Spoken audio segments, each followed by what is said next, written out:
One of the great things I love about skull art is the ability to preserve your memories.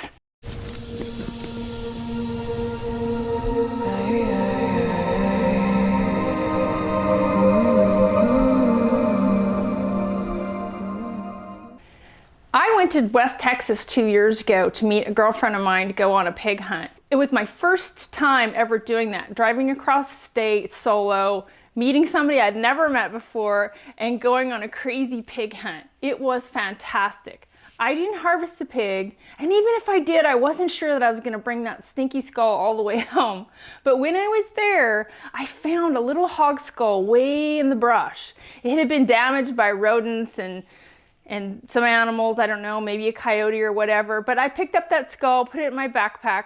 2 years later, fast forward, I found some time to restore that skull and paint it.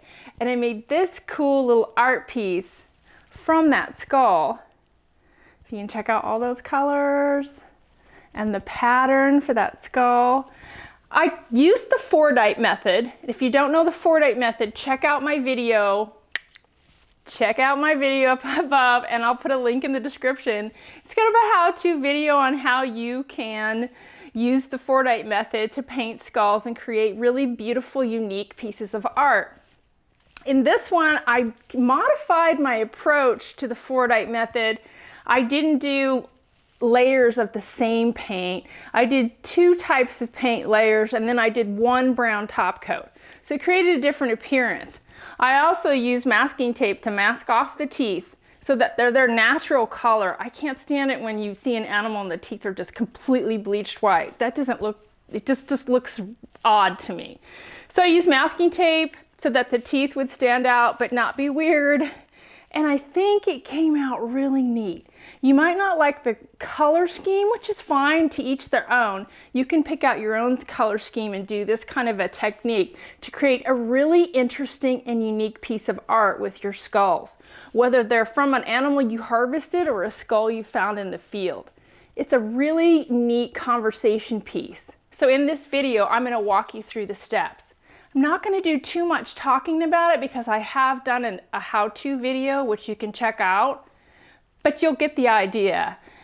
And also, if you don't have the time or the inclination, I do this work as a source of income. I would be happy to work up a skull for you if you want to send me one of your clean skulls and tell me what colors you want it.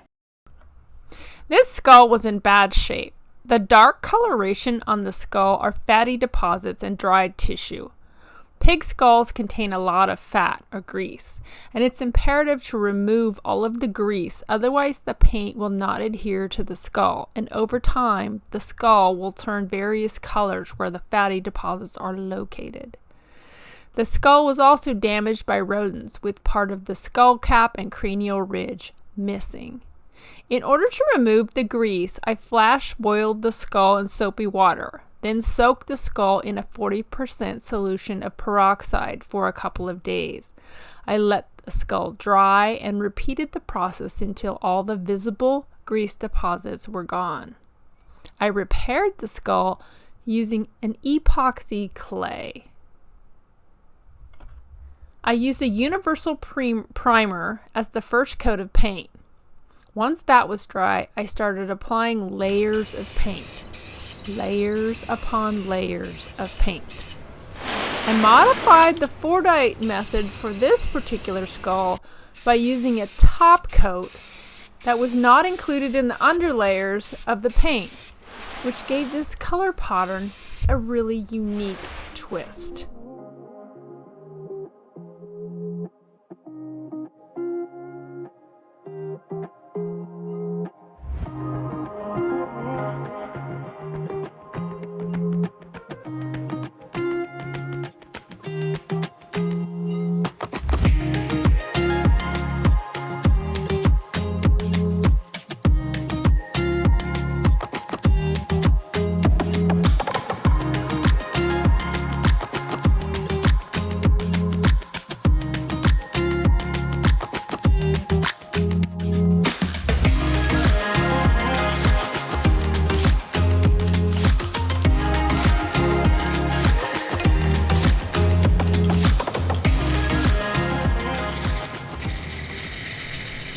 Once your skull is painted and it's all dried, you have all the layers that you want, then it's sanding. Lots and lots of sanding. I sand in small circles using the wet sandpaper technique. You just want to drench your sandpaper in water and then sand in small circles and in the areas where you want to uncover various layers of paint. I use 220 to start with and then go into a 320 grit and a 400 grit sandpaper to hide all of the sand lines. Be sure to wipe frequently so that you can see how far down you are going in the paint layers, because you don't want to be revealing skull. On this skull, I tried something different and I masked off the teeth.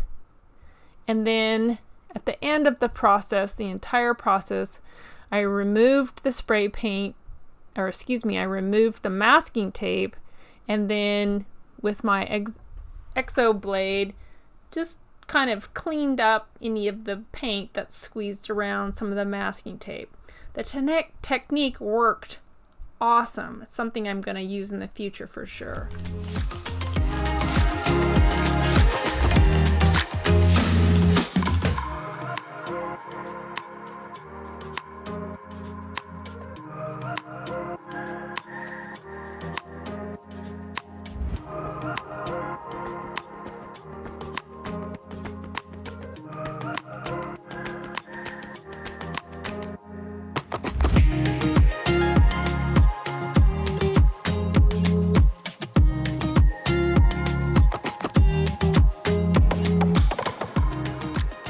Hey, if you like this content, would you mind hitting that subscribe button? It tells me that you like it.